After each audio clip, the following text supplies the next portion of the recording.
Di hari ulang tahunku yang ke-18 sebagai penanda aku mulai menjadi lelaki dewasa, aku justru membuat sebuah kesalahan yang kurasa terbesar dalam hidupku.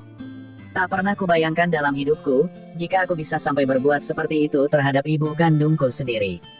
Sebuah peristiwa yang sama sekali tak pernah aku pikirkan dalam hidupku selama ini, telah terjadi di antara aku dan ibu kandungku. Tentu saja perbuatanku itu sangat membekas dan membuat sedih hati ibuku. Namun dalam tetesan air matanya, ibu ternyata masih bisa tersenyum bahagia. Aku juga heran kenapa ibu tidak bisa untuk benar-benar marah, apalagi sampai membenci diriku sebagai anak kandungnya. Kisahku ini menceritakan sebuah hubungan yang semakin rumit di antara diriku dengan ibu kandungku, seorang wanita yang selama ini telah merawat dan membesarkan aku dengan penuh kasih sayang. Semuanya terjadi justru di saat aku dan ibuku merayakan sebuah hari bahagia, hari di mana kami merayakan ulang tahunku yang ke-18 tahun. Hari di mana aku sudah bisa lebih dewasa dan memikul tanggung jawabku menggantikan mendiang ayahku sebagai kepala keluarga. Dan malam itulah, untuk pertama kalinya di mana ibuku memberikan sebuah hadiah yang terindah dalam hidupku. Sebuah kenangan yang tentu saja akan kuingat sepanjang hidupku. Walau setelah itu aku merasa bimbang, pantaskah aku menerima semuanya itu dari ibu kandungku, wanita yang paling kuhormati dalam kehidupanku. Malam itu aku segera memeluk ibuku dan mengucapkan berkali-kali kata maaf dariku. Dan yang kuingat ibuku hanya berkata kepadaku, "Maafkan ibu juga nak, seharusnya ibu bisa menahan perasaan ibu dan bisa menyudahi semuanya. Seharusnya ibu tidak sampai terbuai dengan angan dan ambisi ibu sendiri. Ini semua bukan kesalahanmu nak, ibu yang bersalah karena ibu juga tak mampu melarangmu dan membiarkan semuanya terlanjur terjadi seperti ini." Kulihat wajah ibu dalam sebuah kesedihan namun ada senyuman kelegaan tersirat di mata beningnya yang masih meneteskan air mata. Sejak kecil aku tak pernah mengenal sosok ayah, sebab mendiang ayahku telah meninggal dunia ketika aku masih berusia setahun. Kata ibu, mendiang ayahku meninggal di saat ibu merayakan ulang tahun pertamaku. Kado pertama dalam hidupku berubah menjadi air mata duka dari ibuku yang harus merelakan kepergian suami tercintanya. Ayahku meninggal akibat sebuah kecelakaan lalu lintas, di mana sepeda motor yang dipakai ayah tertabrak mobil justru di saat ayah hendak membelikan lilin dan kue ulang tahun untukku. Alasan itulah yang membuat ibu sangat menyayangiku lebih dari apapun dalam hidupnya. Ibu bahkan rela mengesampingkan kebahagiaannya hanya untuk merawat dan membesarkan diriku. Padahal saat kehilangan mendiang ayah, usia ibuku masih sangat muda 22 tahun, masih sangat cantik pula karena ibuku adalah kembang desa di kampungku. Ibu bisa saja menikah lagi dan mendapatkan pengganti ayahku, sebab sepeninggal ayah memang banyak lelaki yang mendekati ibu dan ingin menikahi ibuku. Tapi semua itu ibu abaikan, semua lamaran ditolaknya saat itu, karena ibu hanya ingin merawat dan membesarkanku. Pernah suatu ketika aku bertanya pada ibu, kenapa ibu bisa bertahan hidup sendirian, dan mengapa ibuku tidak menikah lagi sepeninggal mendiang ayah. Dan saat itu ibuku menjawab, ibu nggak mau menduakan cinta mendiang ayahmu, karena ibu yakin suatu saat ibu akan bertemu kembali dengan ayahmu di taman surga yang abadi. Selain itu ibu juga nggak mau kamu memiliki ayah tiri, di mana nanti ibu akan melahirkan anak yang akan menjadi saudara tirimu. Ibu nggak mau kamu merasa asing dalam kehidupan keluarga ibu yang baru, seandainya ibu harus menikah lagi, kata ibuku. Selama ini ibuku mampu membiayai semua kebutuhan hidup kami karena ibuku bekerja sebagai seorang ASN di Pemda. Walau selama ini kami hidup berdua tanpa ada sosok seorang suami untuk ibu dan ayah bagiku, namun kehidupan kami berjalan dengan penuh kebahagiaan. Kasih sayang ibu kepadaku bagaikan tanpa batas, aku bukan hanya dianggap anak oleh ibu, tapi juga seorang teman, seorang sahabat dan teman curhat yang selalu ada untuk ibuku. Sebaliknya, ibu bagiku juga bukan sekedar ibu, tetapi wanita mulia yang setiap saat menjadi sahabat dan juga tempat mencurahkan keluh kesahku. Namun seiring waktu yang terus berjalan, di mana usia kami terus bertambah, kedekatan kami sebagai ibu dan anak mulai bergeser menjadi sebuah kedekatan yang sangat rumit untuk dijelaskan. Saat aku lulus SMA dan usiaku masih 17 tahun, ibu sebenarnya sedang dekat dengan seorang lelaki yang mencintainya. Sebut saja lelaki itu Om Hardi, rekan kerja sekantor dengan ibuku. Suatu malam ibuku menghampiriku di kamar dan membicarakan tentang sosok Om Hardi, yang menurut ibu ingin membina rumah tangga bersama ibuku. Aku juga sudah sangat mengenal Om Hardi, sebab dia sudah sering datang ke rumah kami, sekedar bertemu ibu atau mengajak ibuku keluar untuk jalan-jalan atau cari makan malam. Ibu bertanya kepadaku, menurut kamu bagaimana nak, apakah Om Hardi cukup baik untuk menjadi ayah bagimu? Tanya ibuku. Aku agak kaget saat mendengar pertanyaan ibuku, sebab selama ini aku berpikir hubungan ibuku dengan Om Hardi hanya sebatas hubungan teman kerja karena mereka memang bekerja di satu kantor dinas yang sama. Saat itu, aku yang sedang main game di HP-ku sambil rebahan tak langsung menjawab pertanyaan ibu. Ibu tersenyum dengan wajah merona lalu ikut rebah di sampingku. Kamu kok cuek banget sih? Ibu nanya ke kamu malah dicuekin, kata ibuku sambil mencubit hidungku. Ku bilang, emang Om Hardi serius mau menikahi ibu, dan apakah ibu juga sudah berpikir matang mau menikah lagi? Bukankah dulu ibu bilang kalau ibu nggak bakalan menduakan cinta mendiang ayah? Kenapa sekarang ibu berubah pikiran? Kataku balik bertanya. Ibu masih tersenyum padaku, lalu menjawab, makanya ibu menanyakan pendapat kamu nak, sebab sore tadi Om Hardi sudah mengungkapkan keinginannya melamar ibu, tapi ibu belum bisa memberikan jawaban. Bagaimanapun ibu harus membicarakan masalah ini ke kamu nak, kata ibuku. Kalau saya sih terserah keputusan ibu saja, kan saya juga sudah tamat SMA bu, sehingga ibu nggak perlu terlalu merisaukan saya, kataku. Tapi kenapa nggak dari dulu ibu menikah lagi di saat usia ibu masih muda, tanyaku. Ibuku malah tertawa renyah, katanya, emangnya sekarang ibu sudah tua menurut kamu nak, usia ibu kan baru 40 tahun, lagian kata orang ibu masih kelihatan seperti usia kepala 3 kok, balas ibuku.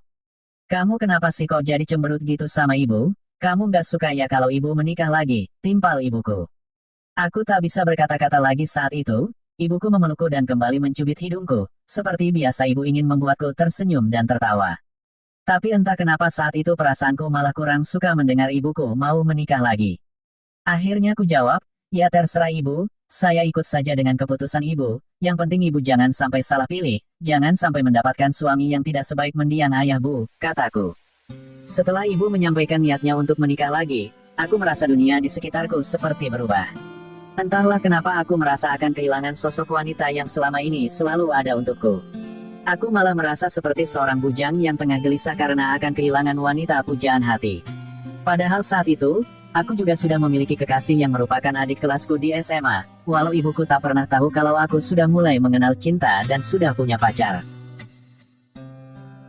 Ibu kelihatan gembira saat ku bilang terserah keputusan ibu jika memang mau menerima perasaan Om Hardi dan ibu mau menerima lamarannya. Tapi seketika dia sendiri yang akhirnya berkata, tapi nak ibu nggak mau kalau langsung menikah. Ibu mau nunggu kamu kuliah dulu, katanya. Lagi pula menurut ibu pun belum terlalu jauh mengenal kepribadian dan latar belakang keluarga Om Hardi. Ku bilang, berarti tahun depan dong bu saat saya berusia 18 dan kuliah ke Yogyakarta, tanyaku. Iya sayang ibu rasa waktu setahun cukuplah untuk saling mengenal dulu, nanti malah seperti kata kamu, KBH dapat suami yang nggak lebih baik dari mendiang ayahmu. Lalu saat itu, aku pun jujur pada ibuku, kalau sebenarnya aku juga sudah mulai mengenal cinta dan memiliki seorang kekasih bernama Della, adik kelasku di SMA. Saat itu giliran wajah ibuku yang jadi cemberut mendengar pengakuanku. Ih kamu kok bandel sih, udah mulai cinta-cintaan, kan udah ibu bilang kamu tuh nggak boleh mengenal cinta sebelum selesai kuliah dan dapat kerja nak, ketus ibuku kembali mencubit lenganku. Iya maaf bu, habisnya semua teman saya sudah pada pacaran masak saya sendiri yang harus jomblo bu, ujarku beralasan. Seperti biasa kalau sedang marah atau kesal padaku ibu pasti mencubitku sampai aku meringis dan minta ampun. Atau kadang tangannya bergerak ke pinggang menggelitik aku sampai aku menyerah nggak kuat menahan geli. Janji dulu sama ibu, kamu boleh pacaran tapi jangan sampai berlebihan ya nak, ibu nggak mau kamu jadi nggak fokus ke pendidikanmu, ujarnya. Ku jawab, ya namanya pacaran kan pasti ada sayang-sayangannya bu, candaku. Emang apa batasannya supaya nggak berlebihan bu, tanyaku. Ya boleh sekedar jalan bareng, tapi belum boleh pegang-pegangan apalagi kecup-kecupan, pokoknya ibu nggak mau kamu seperti itu sama pacarmu, ketus ibuku dengan wajah yang makin cemberut. Lalu ku bilang, ya mana asik bu kalau gitu sih namanya bukan pacaran, mendingan tetap jomblo deh, masa nggak boleh sayang-sayangan sama pacar, sanggahku. Dan entah kenapa, saat itu ibuku malah memelukku dan mendaratkan sebuah kecupan padaku. Udah kan, sama aja kan kecupan ibu, pokoknya kamu jangan yang aneh-aneh sama pacarmu ya nak, ibu nggak mau, katanya.